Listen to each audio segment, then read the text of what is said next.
Bonjour et bienvenue sur Espérance TV, dans les 100 jours de prière en partenariat avec l'Institut de la Voix de l'Espérance. Heureux d'être en votre compagnie, chers amis internautes, pour notre rendez-vous hebdomadaire de prière qui entre dans sa 9e semaine et qui a débuté depuis le 27 mars.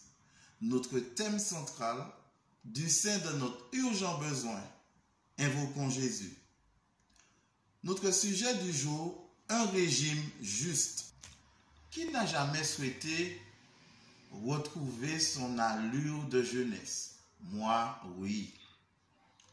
Bien avant cette pandémie qui a secoué toute la planète, les programmes sportifs et les régimes de toutes sortes, répertoriés sous forme de tableaux, de graphiques et j'en passe, ornaient la porte du frigo. Mais depuis, rien qu'à me regarder, on suppose qu'une lutte acharnée et sans merci s'est livrée depuis tout ce temps entre mon frigo et ma volonté. Alors, vous vous demandez, chers amis internautes, qui a gagné? Laissez-moi vous présenter celui qui, par contre, peut vous aider à trouver le régime juste, adapté à votre situation. Il s'appelle Coach Jésus. Ses conseils sont précieux, avisés, adaptés pour toutes les situations, mais surtout parfaits. Son conseil pour toi aujourd'hui se trouve dans Jean au chapitre 6 et au verset 35. Jésus leur dit, « Je suis le pain de vie, celui qui vient à moi n'aura jamais faim, et celui qui croit en moi n'aura jamais soif. » Notre texte du jour se trouve dans Matthieu 5 au verset 6. Heureux ceux qui ont faim et soif de la justice, car ils seront rassasiés. Dans ce texte, Jésus nous dit dans les béatitudes qu'il est et sera pour l'éternité la source de toute satisfaction, clé du bonheur des humains. Comme vous le savez maintenant, nous avons toujours une citation à partager avec vous. Celle d'aujourd'hui nous vient du livre « Heureux ceux qui » à la page 23. Soyez attentifs. Être juste, c'est être saint.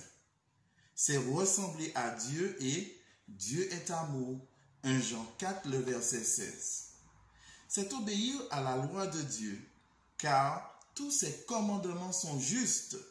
Psaume 119, verset 172. Accomplir la loi, c'est aimer. Romains 13, verset 10. La justice est l'amour et l'amour est la caractéristique et la vie même de Dieu. La justice de Dieu a été personnifiée par Jésus. En le recevant, nous recevons la justification. Nous avons 3 questions du jour. Souhaitez-vous les connaître? Alors, écoutez. Avez-vous faim et soif de la justice du Christ? Sa vie d'amour parfait et désintéressé et sa mort substitutive vous offrent double don de grâce justifiante. Sa justice imputée, qui est la promesse de vous être couvert par sa vie parfaite, par la foi en cette promesse. Sa justice qui reflète l'amour désintéressé de Jésus par une foi vivante en cette promesse.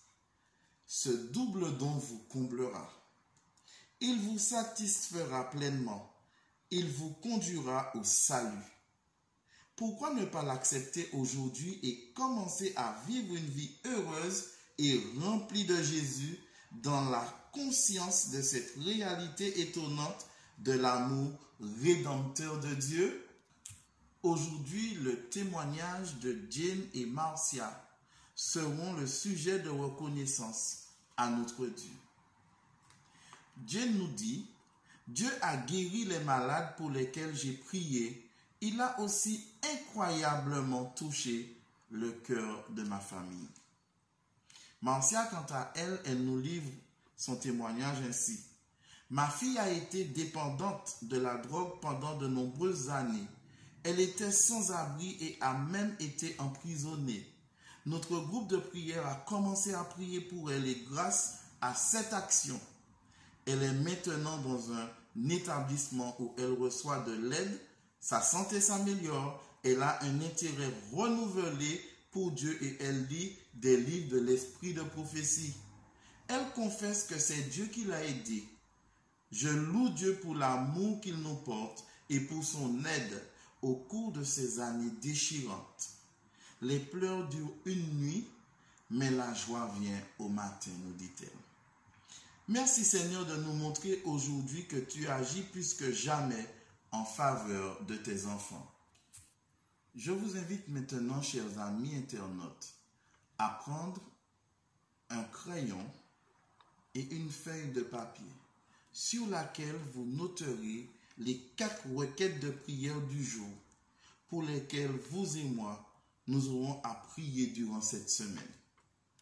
Premièrement, prions pour que la justice du Christ nous couvre et nous habite.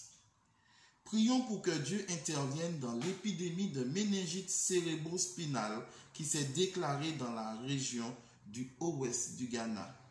Cette épidémie a déjà tué de nombreuses personnes dans cette région. Prions pour les églises qui sont inactives depuis l'épidémie de Covid-19. Prions pour les pasteurs, les dirigeants d'église et les membres afin qu'ils sachent comment se connecter au mieux en ce moment.